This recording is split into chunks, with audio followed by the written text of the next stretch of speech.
Most people believe that speaking is the heart of learning a language. They think the faster you speak, the better you are. They think silence means failure. They think if they are not talking, they are not learning. But what if this belief is the very reason so many people struggle with English for years? What if speaking too early is not a shortcut, but a trap?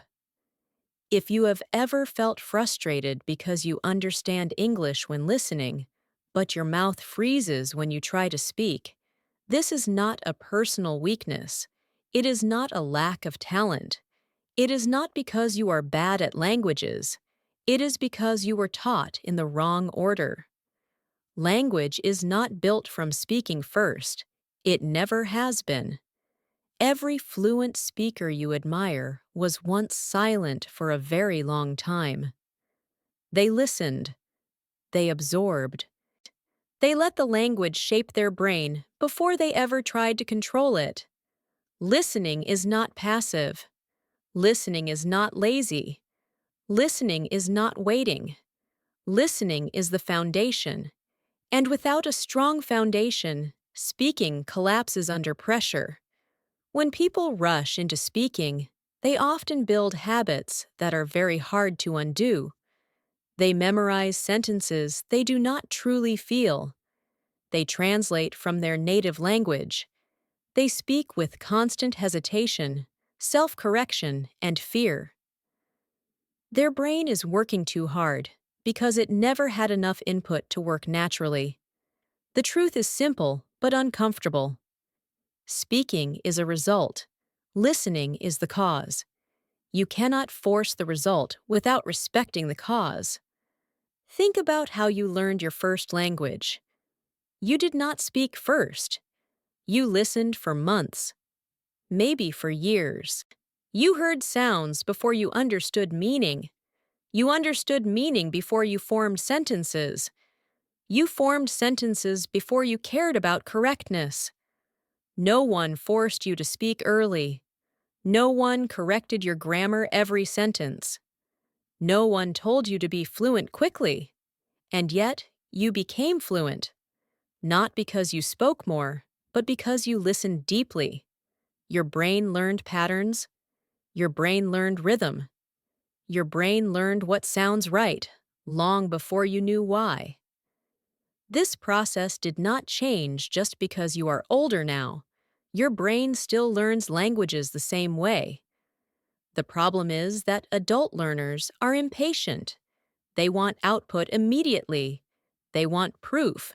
They want results they can show. Listening feels invisible. Speaking feels productive. But what feels productive is not always what works. When you listen, you are training your intuition. You are teaching your brain how English actually moves, not how it looks on paper, not how grammar rules describe it, but how it breathes, how it flows, how it connects thoughts naturally. This is why native speakers can speak without thinking, while learners struggle to form basic sentences. Native speakers are not calculating grammar. They are responding to patterns they have heard thousands of times. Fluency is not intelligence. Fluency is familiarity. And familiarity comes from listening. If you skip this stage, your speaking will always feel forced. You may speak, but it will feel heavy, unstable, unsafe. You will constantly ask yourself, is this correct? Is this natural? Am I saying it wrong? This mental noise kills confidence. Listening removes that noise. The more you listen, the quieter your mind becomes when it is time to speak. You stop translating. You stop assembling sentences. You start responding. That is the difference.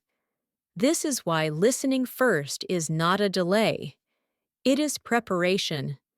It is the silent phase that builds unstoppable momentum. In this series, we will go deep into why listening matters, how much listening is enough, what kind of listening actually works, and when speaking should naturally begin. But first, you must let go of one dangerous belief. Silence does not mean you are failing. Silence means your brain is working. When you listen without pressure, your brain is collecting data. It is mapping sounds to meaning. It is noticing stress patterns. It is learning which phrases belong together. You cannot feel this process, but it is happening. So just like you cannot feel your bones growing, but they are. Most learners quit right before this invisible work turns into visible fluency. They speak too early, get discouraged, and blame themselves. The problem was never them. The problem was the order. In the next part of this journey, we will explore how the brain actually acquires language and why listening is not just important, but unavoidable. For now, remember this. You do not need to speak to be learning. You need to listen well. And when your listening is deep enough, speaking will arrive without force. When we talk about listening, most learners imagine something passive. They imagine playing an audio in the background while doing something else. They imagine hearing words, but not really paying attention. That kind of listening changes very little. Real listening is active, even when you are silent. It is the act of allowing your brain to stay inside the language without trying to control it.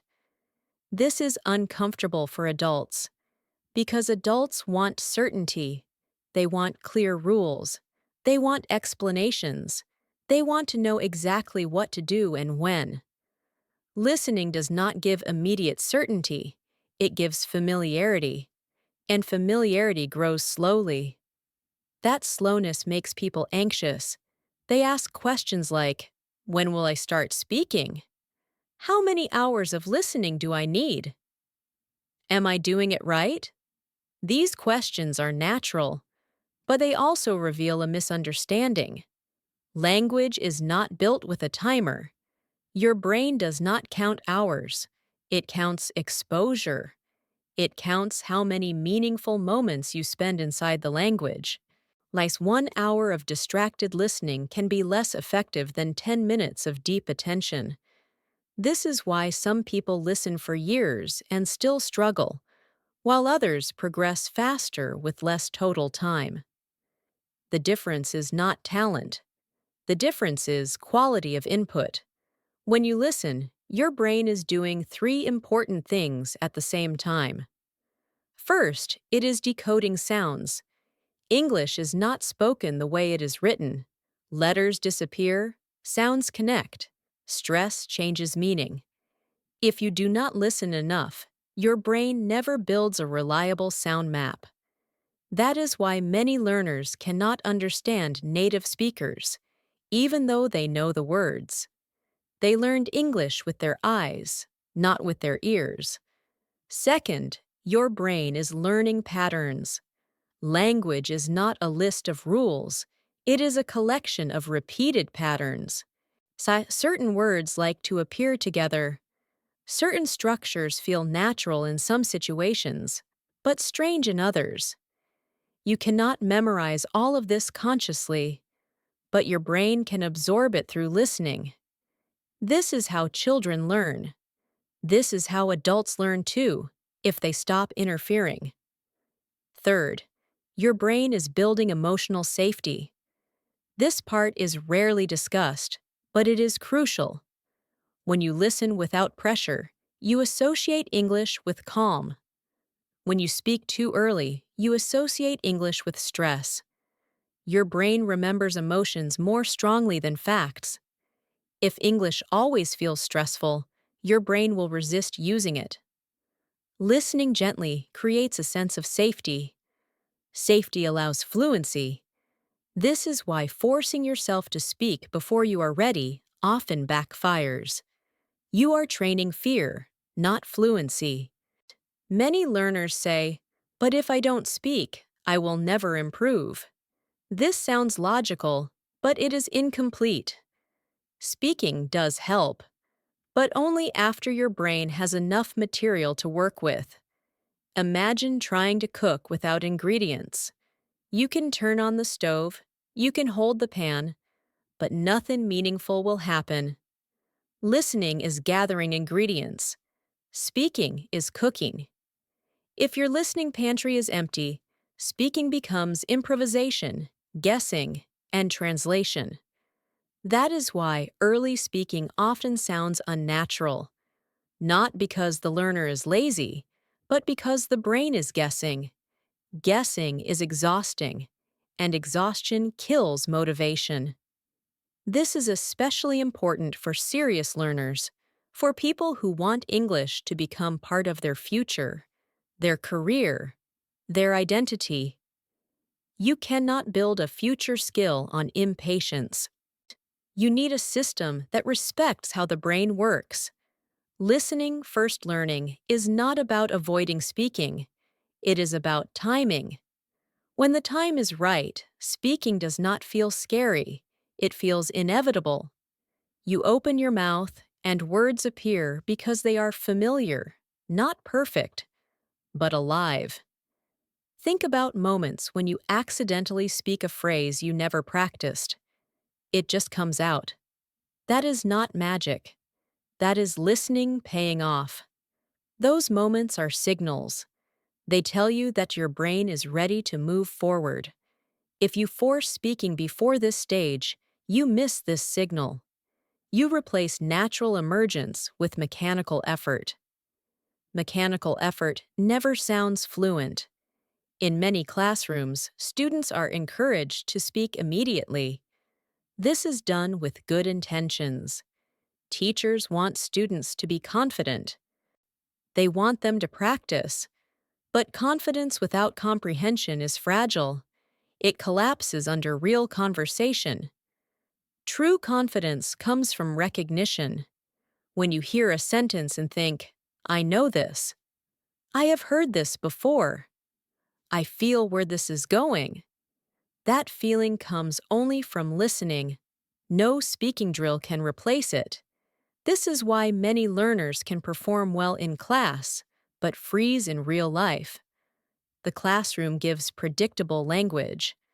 Real life does not. Listening prepares you for unpredictability. Because you are not memorizing responses. You are learning patterns. Patterns adapt. Rules do not. If you want to become future ready, not just exam ready, you must prioritize listening. Future English is fast. It is informal. It is emotional. It is imperfect. Textbooks lag behind reality. See, listening keeps you connected to how English is actually used. This connection is what allows you to grow naturally over time. In the next part, we will look more deeply into how the brain acquires language and why understanding this process changes everything about how you study. But before moving on, let this idea settle. You are not behind because you are quiet. You are preparing. Silence, when filled with listening, is not emptiness. It is accumulation. And accumulation, when it reaches a certain point, turns into flow. There is one more misunderstanding that quietly destroys progress. Many learners believe that listening means understanding everything.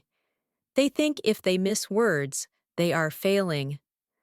So they stop, they rewind, they analyze, they translate, and without realizing it, they turn listening into studying. This changes the role of listening completely. Listening is not about control. It is about exposure. Your brain does not need perfection. It needs repetition. When children listen, they do not understand everything, not even close. They understand fragments, tones, emotions, intentions. Meaning comes first. Accuracy comes later. Adult learners reverse this order. They chase accuracy before meaning. They want clarity before familiarity. This creates tension.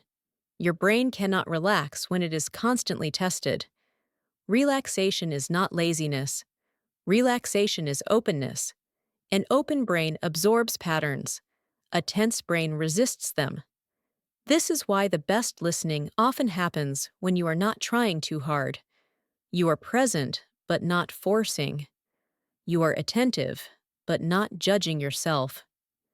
This state is difficult for adults because adults were trained to perform. School rewards answers, life rewards results, listening rewards patience. Patience is not celebrated, but it is powerful.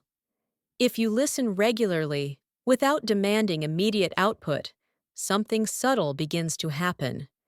You stop hearing individual words. You start hearing chunks. Phrases arrive as units. Sentences feel familiar before you consciously understand them. This is the birth of intuition. Intuition is not guessing. It is recognition without effort. Native speakers rely on this constantly. They do not calculate sentences. They recognize them. Listening builds this recognition. This is why grammar study alone never creates fluency. Grammar explains language. Listening creates it. Explanation and creation are not the same process. You can explain how to ride a bicycle, but explanation will not give you balance. Balance comes from exposure, from repetition, from allowing the body to adjust. Language works the same way. Your brain needs to wobble. It needs to hear mistakes, imperfect sentences, natural hesitation. Polished textbook English does not prepare you for real conversation. Listening to real voices does. This is especially important today. English is no longer formal and slow. It is fast, compressed, and emotional. People interrupt. They change direction. They speak in fragments. If your listening is limited to clean, artificial audio, real English will shock you. But if you listen widely, your brain adapts. Adaptation is the real goal. Fluency is not perfection. Fluency is flexibility. Flexibility comes from exposure to many voices, many accents, many rhythms. This is why listening should be varied. Not just one teacher, not just one accent, not just one speed. Your brain needs diversity to build resilience.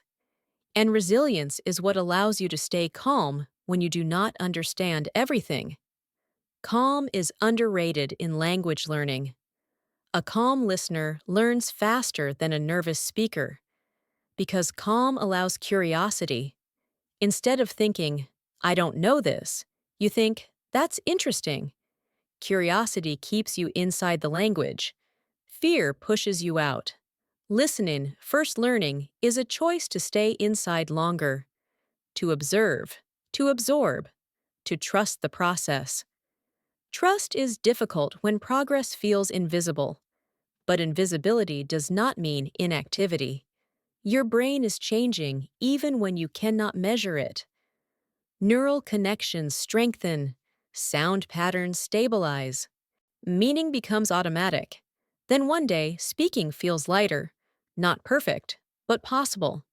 That moment surprises people. They say, I didn't practice speaking much, but now I can speak. They think it is luck. It is not. It is delayed reward. Listening stores energy. Speaking releases it. If you release energy too early, nothing powerful happens. If you store it long enough, release becomes effortless. This is not theory, it is observable reality. Every learner who reaches true fluency passes through a silent phase. The length of that phase varies, but its existence does not. You cannot skip it. You can only respect it.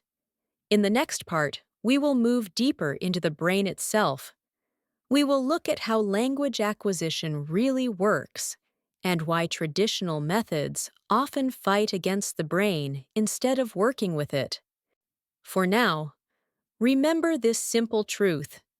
You are not delaying your progress by listening. You are accelerating your future.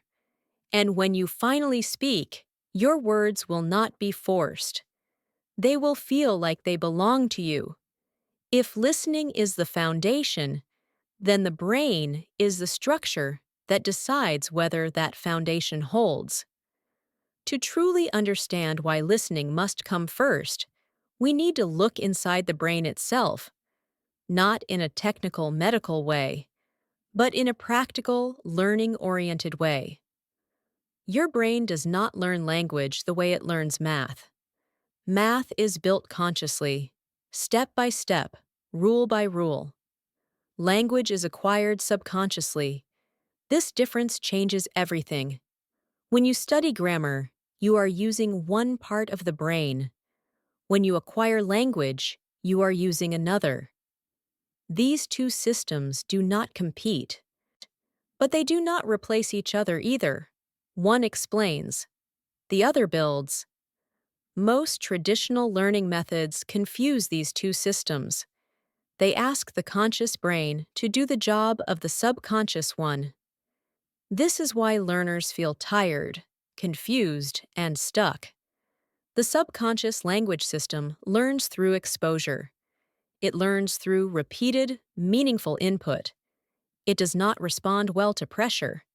It does not respond well to correction. It does not respond well to rules. It responds to patterns.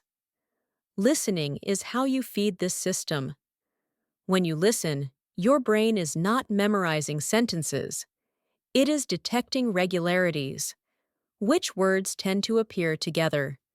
Which sounds usually come before others? Which expressions belong to which emotions?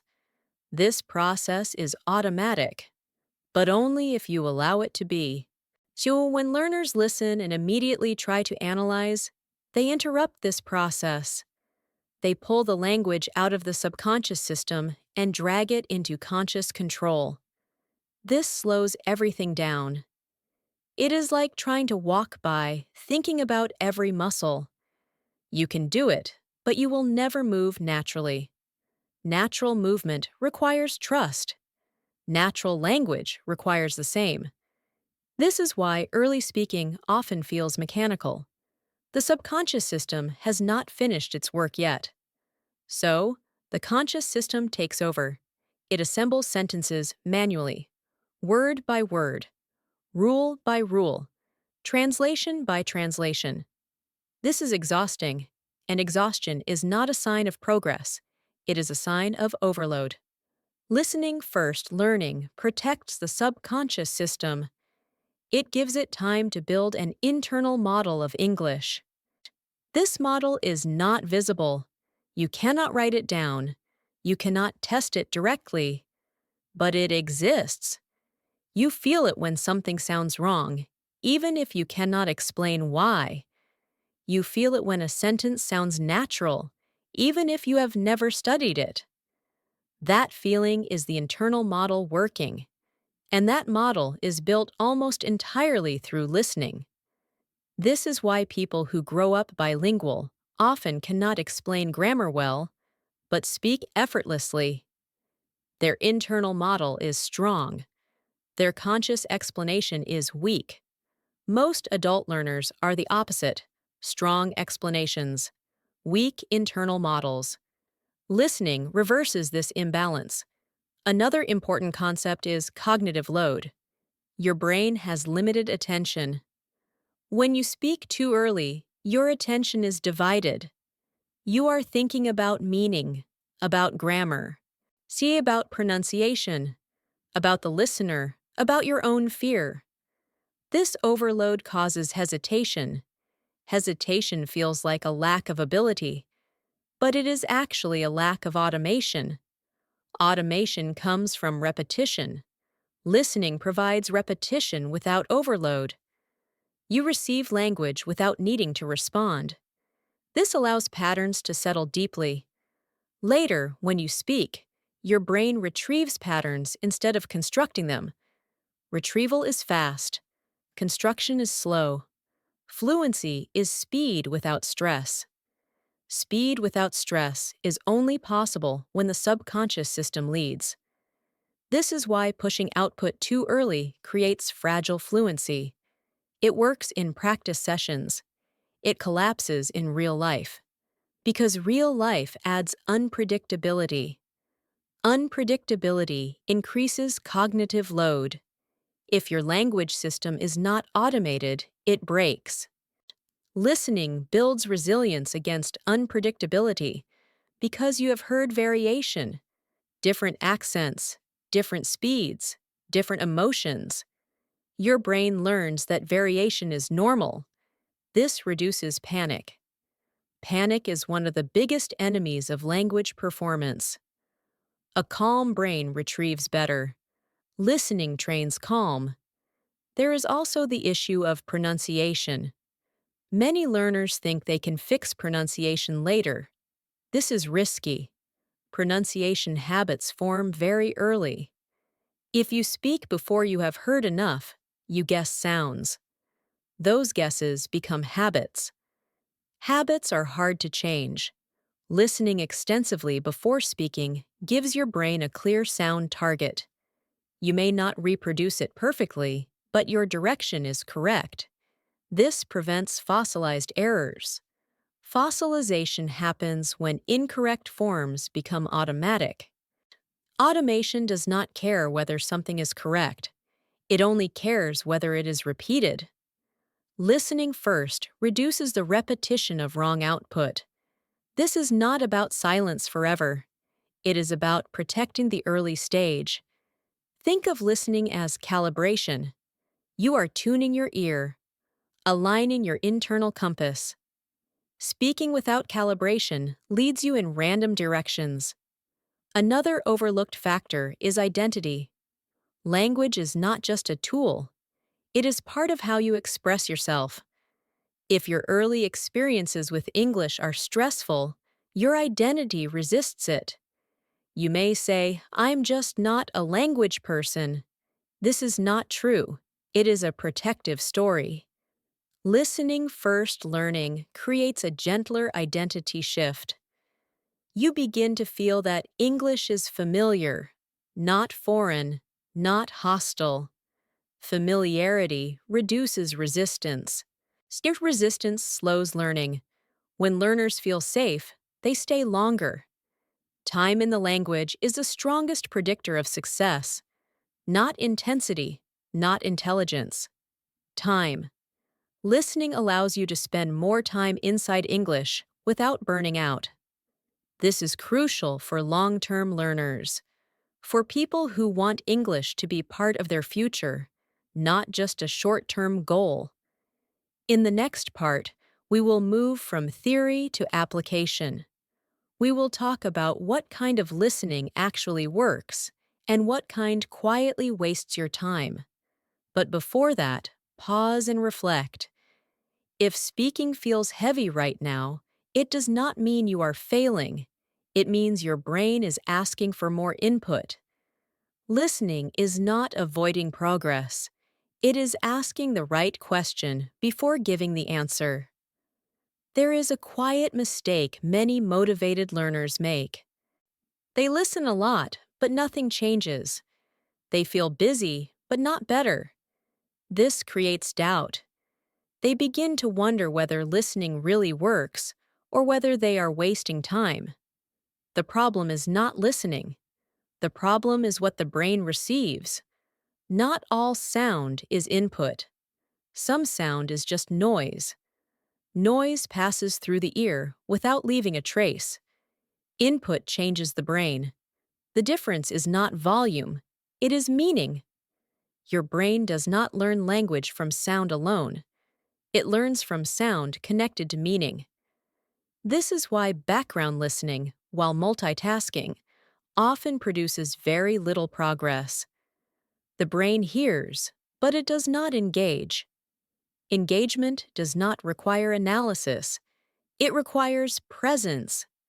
When you listen with presence, your brain tries to understand, even if understanding is incomplete. That attempt is enough. Perfection is not required. Attention is. This is also why listening that is too difficult can fail. If the content is far beyond your level, your brain gives up. It stops searching for meaning. Sound becomes noise again. Effective listening sits in a narrow but powerful zone. You understand some, you miss some. You feel curious, not defeated. Curiosity keeps the brain active. Defeat shuts it down. This balance matters more than speed, than accent, than topic. Your brain needs hope. Hope that meaning is within reach. This is why graded difficulty is not a teaching trick. It is a neurological necessity.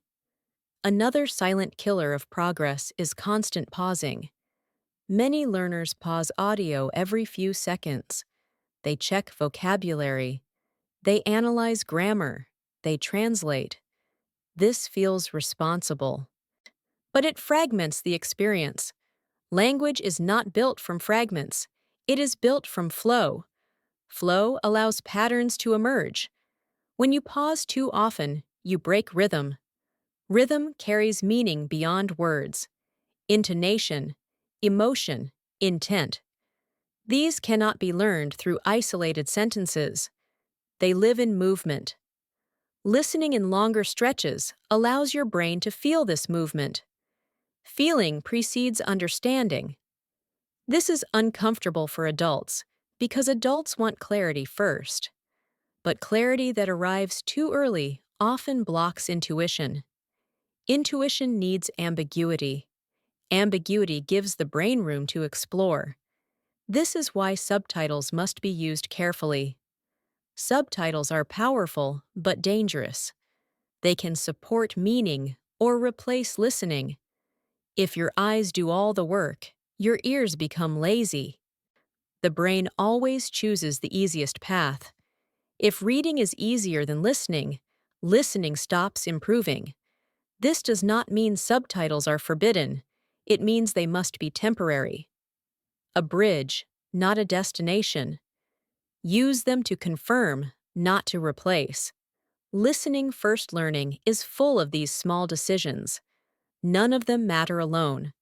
Together, they determine whether your brain changes. Another important concept is frequency. Your brain learns faster from frequent exposure than from long, rare sessions. Daily listening, even in small amounts, creates continuity. Continuity builds momentum. Momentum is invisible, but powerful. Inconsistent listening resets the process repeatedly. The brain starts, then stops, then starts again. This is tiring. Consistency lowers resistance. Lower resistance allows deeper absorption. This is why short, daily listening often outperforms long, irregular sessions. The goal is not intensity. The goal is relationship. You are building a relationship with the language. Relationships grow through regular contact, not occasional overload. This perspective changes how you measure progress. You stop asking, "How much did I study?" You start asking, "How often was I present?" Presence compounds. Absence resets. One more critical point is expectation. If you expect listening to immediately improve speaking, you will be disappointed. The effects of listening are delayed. This delay is not failure. It is incubation. Incubation allows patterns to integrate deeply. Speaking improves suddenly, but listening works gradually. If you respect this delay, listening becomes peaceful. If you fight it, listening becomes frustrating.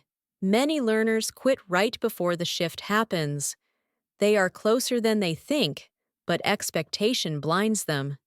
This is why patience is not a personality trait.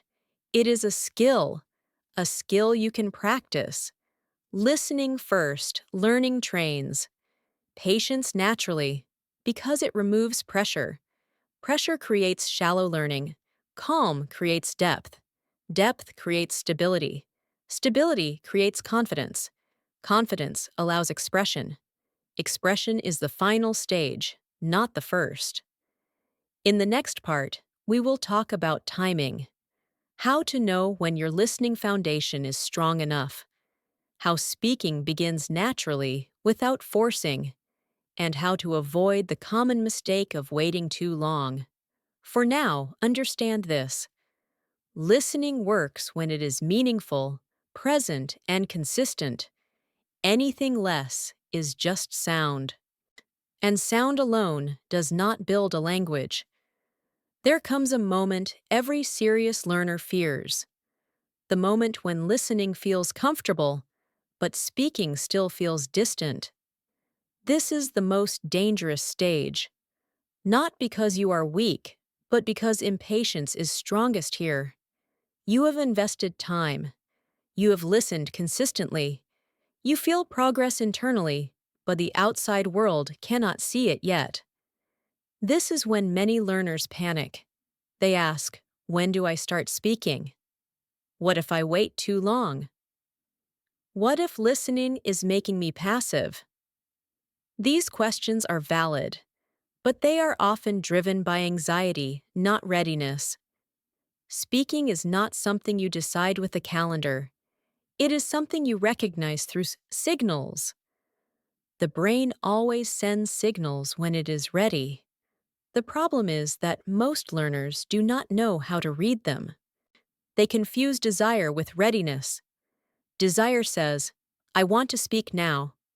Readiness says, I can't stop the language from coming out. These are very different experiences. True readiness feels subtle.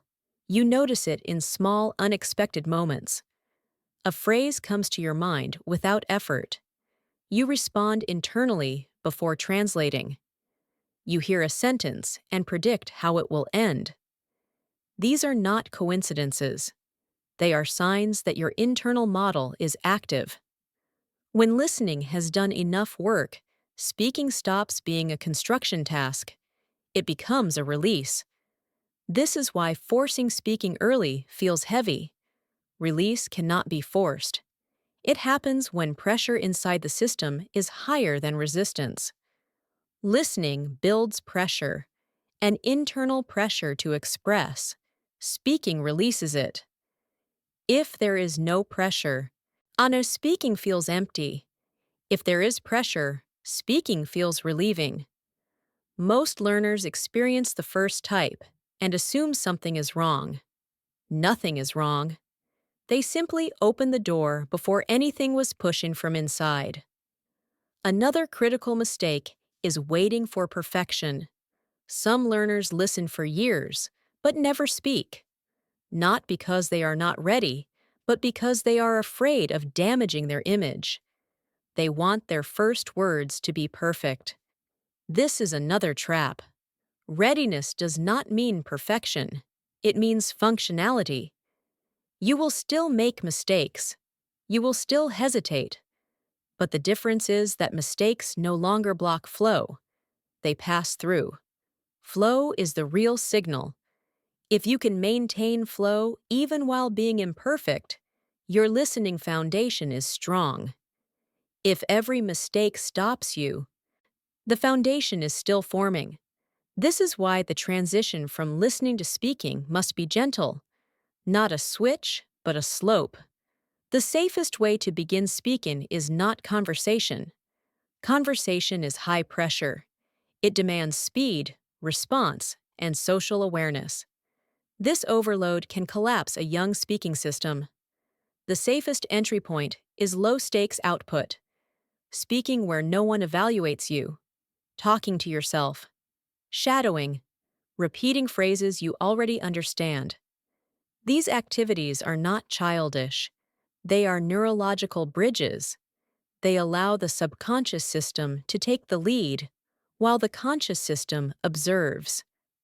Shadowing is especially powerful. When you repeat after native speech, you are not inventing language. You are borrowing it. Borrowing reduces cognitive load. It aligns your pronunciation, rhythm, and intonation with real English. Your brain learns what correct output feels like before it has to create it alone. This prevents bad habits. Talking to yourself serves a different purpose. It allows retrieval. Retrieval strengthens patterns, but retrieval should come after recognition. You should retrieve phrases you have heard many times, not invent new ones. Invention belongs later. Many learners invert this order. They try to invent sentences before they can recognize them naturally. This creates strain.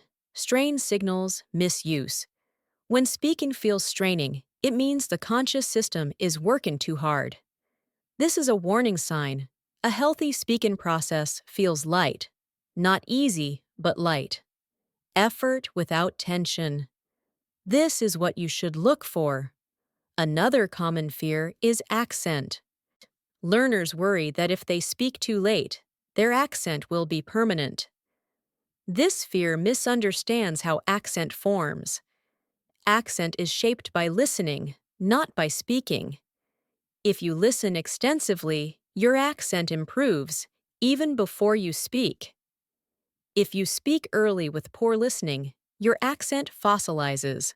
So delay does not harm accent. Poor input does. This is an important distinction. You do not lose anything by waiting. You lose by guessing. There is also the fear of losing confidence. Some learners think speaking early builds confidence. In reality, early speaking builds false confidence. It feels good in safe environments, but collapses under real pressure. This collapse damages confidence deeply. Listening first confidence is slower but stronger. It is based on recognition, not bravado. When you recognize language, so you feel grounded. Grounded confidence survives stress. This is what you want for real life. The transition moment often arrives quietly. You find yourself whispering responses. You react emotionally to English. You laugh. You feel annoyed. You feel moved. Emotion is a powerful indicator. Emotion means meaning is immediate. Immediate meaning means the subconscious system is active. At this stage, speaking should be welcomed, not forced. Short, simple, imperfect, but alive. Do not measure your speaking by complexity. Measure it by comfort. Comfort grows faster than accuracy. Accuracy follows later. In the next part, we will build a clear, practical framework, a listening to speaking pathway that protects your foundation while allowing growth. No pressure, no rush, just alignment with how the brain actually works. For now, remember this. You do not start speaking because a teacher tells you to. You start speaking because silence no longer holds everything inside. One of the most misunderstood elements in early speaking is the role of mistakes. Most learners see mistakes as damage, something to avoid, something that slows progress. This belief creates tension, and tension is the real problem. Mistakes themselves do not harm fluency. The way you react to them does. When listening has built a strong internal model, mistakes become temporary deviations. They self-correct over time. But when the model is weak, mistakes become habits. This is why timing matters more than correction. Correcting early speech often reinforces the wrong system. It teaches the conscious brain to interfere constantly. This interference slows automation. Automation does not like supervision. It grows best when the subconscious system is allowed to experiment. This does not mean you ignore mistakes forever. It means you delay obsession. You allow flow to exist before you polish it. Think of speaking as sketching, not painting. Sketches are messy. They explore shape and movement. Paintings require precision. If you demand precision too early, you stop movement. Movement creates life. Life creates language. Another quiet danger is comparison. When learners begin speaking, They often compare themselves to fluent speakers. This comparison is unfair. You are comparing output to someone else's input history. You do not see how much they listened. You only see the result. This creates false pressure. Pressure pushes learners to overcompensate. They use complex words. They overthink grammar. They speak unnaturally. This pulls them away from their own level. Speaking should grow from familiarity, not ambition. Ambition belongs to goals. Familiarity belongs to process. Confusing the two creates frustration. This is why simple speech is powerful. Simple speech comes from deep listening. Complex speech without listening is decoration without structure. Early speaking should feel almost boring. Familiar phrases, repeated patterns, predictable structures. Boredom is not failure. Boredom is stability. Stability allows expansion. Once stability exists, complexity grows naturally. Trying to skip stability creates fragile complexity. Fragile systems break easily. Resilient systems grow quietly. Another practical mistake is speaking too long. Early output should be short. Long speaking sessions increase cognitive load. They exhaust the system. Short, frequent output integrates better. A few minutes of shadowing, a few sentences spoken aloud, a brief self-response, then back to listening. Listening remains dominant. Speaking is seasoning, not the main dish. If speaking starts to dominate too early, the listening foundation weakens. Balance is critical. Many learners ask, how much speaking is enough? This question misses the point. Enough for what?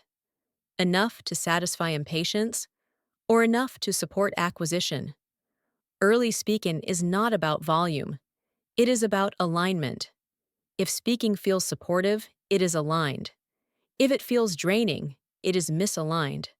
Your body knows the difference. Pay attention to how you feel after speaking. Energized or depleted? Energized means your system is ready. Depleted means you push too hard. Learning should not feel like survival. Another important concept is feedback. Early speaking does not need constant external feedback. Your internal model provides feedback. You hear yourself. You feel when something sounds off. This internal feedback is more valuable than external correction. External correction should be limited and strategic. Too much correction teaches fear. Fear reduces risk-taking. Risk-taking is necessary for language growth. This is why many fluent speakers learned outside classrooms. They had freedom to experiment. Listening first learning creates internal freedom. It allows you to own the language. Ownership increases confidence. Confidence increases expression. Expression reinforces learning. This is a positive loop, but only if the loop starts at the right place. Listening. The most important sign that you are ready to expand speaking is not accuracy, it is curiosity. You want to say more. You feel slightly constrained by your current output. This tension is healthy. It means your internal system is ahead of your mouth. This is the ideal state. If your mouth is ahead of your internal system, you feel anxious. If your internal system is ahead, you feel motivated. Motivation rooted in readiness is sustainable. Motivation rooted in pressure is not. As you move forward, remember this. Speaking is not a performance, it is a byproduct of listening well.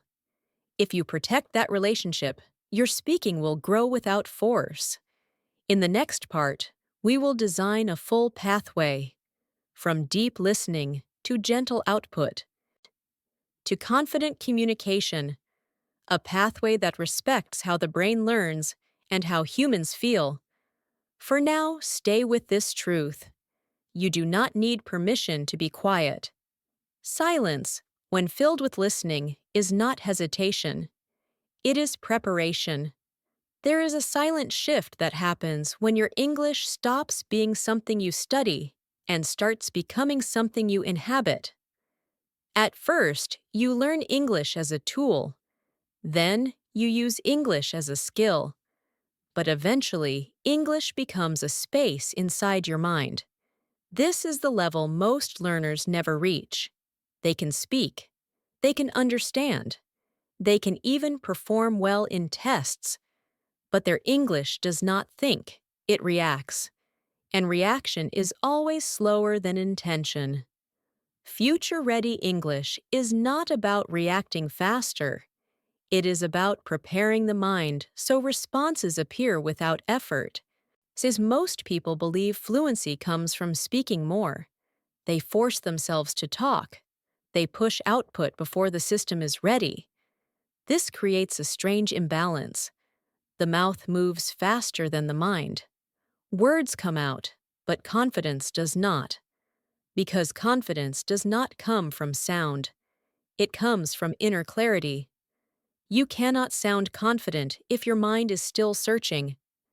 Native speakers rarely search.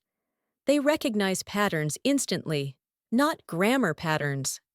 Meaning patterns. They know where a conversation is going before it arrives there. This is why their English feels calm. This is why their pauses feel natural. This is why silence does not scare them. Silence is a sign of control. When you listen deeply enough, you start hearing more than words. You hear rhythm. You hear emotional weight. You hear intention. So, and intention is the real language. Words are just the surface. Think about this carefully. Two people can say the same sentence with completely different meanings. I see. This can mean understanding. This can mean doubt. This can mean dismissal. This can mean quiet disagreement. The words do not change. The intention does. Future-ready English training is about learning to recognize intention before decoding language. This is why listening comes first. Always. Not passive listening, not background noise listening, active, focused, intentional listening. Listening where your mind asks, why did they choose this tone? Why did they pause here? Why did their voice drop at the end? These questions train your inner radar. At this level, you are no longer collecting vocabulary. You are collecting signals. Signals of certainty. Signals of hesitation. Signals of power. Signals of vulnerability. The more signals you collect, the less you need to think. And the less you think, the faster you speak. This is the paradox of fluency. Fluent speakers do not think faster. They think less. Their minds are already organized. Most learners suffer because their English mind is messy. Too many rules. Too many options. Too many possible sentences. So when it is time to speak, the brain freezes. Not because it lacks knowledge, but because it lacks structure. Listening builds structure naturally. Every time you listen deeply, your brain updates its internal model. It learns what sounds natural. It learns what feels right. It learns what should come next. This is why children learn languages so effectively. They are not memorizing. They are predicting. They guess what comes next. They adjust when they are wrong. They repeat the process. Adults can do this too, but only if they stop trying to control everything. Future-ready English requires trust. Trust in exposure. Trust in repetition. Trust in silence. Silence is not failure. Silence is processing. When you stop filling every gap with noise, your mind starts working harder in the background. This is when real learning happens. At this stage, you may notice something surprising. You start understanding conversations you were never trained for. You understand jokes you never studied. You follow discussions without translating. You sense when it is your turn to speak. This is not magic. This is pattern recognition. Your brain has finally switched modes, from academic mode to living language mode. And once this switch happens, speaking becomes inevitable. Not forced, not practiced. Inevitable. Words appear because meaning is already there. This is why speaking should never be rushed. If you rush speaking, you freeze development. If you trust listening, speaking grows naturally. Future-ready English is patient.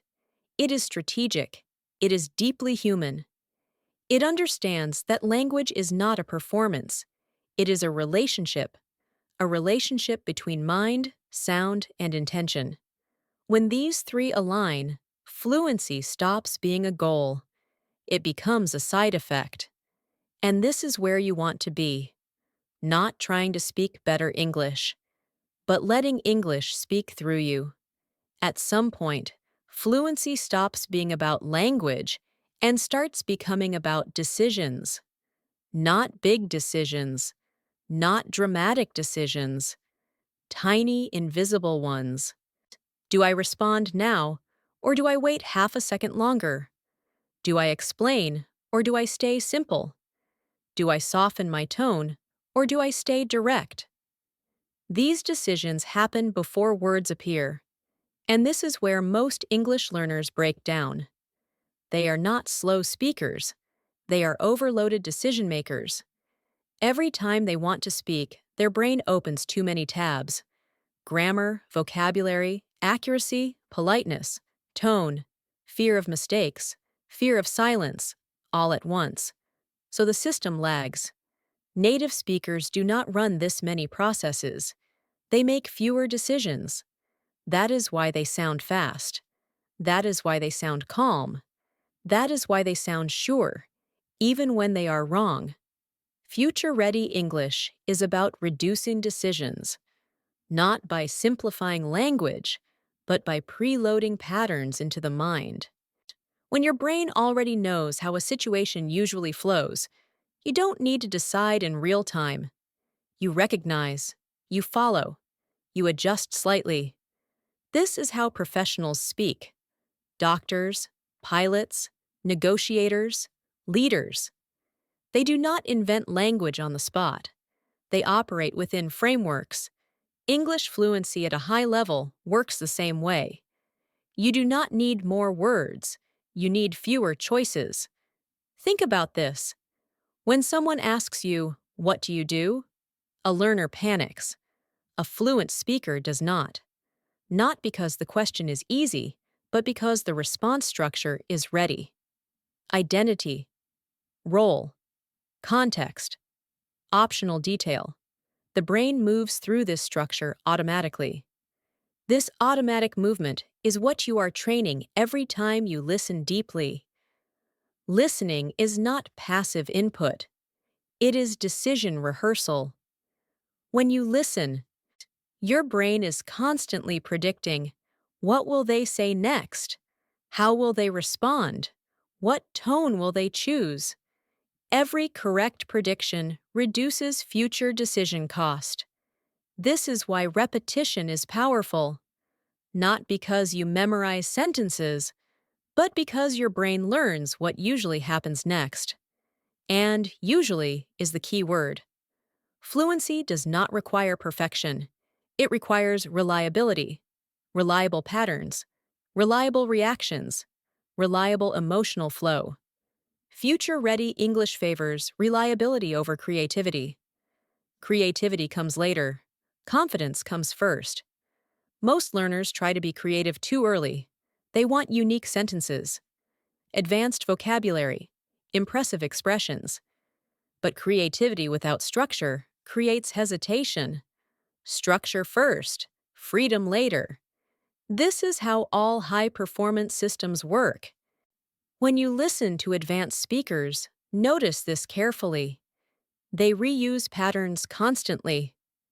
But the thing is, what it really comes down to is, at the end of the day, These are not lazy phrases.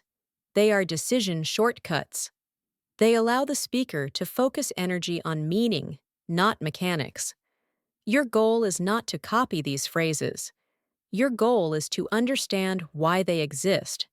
They exist to reduce cognitive load. Future-ready English is efficient.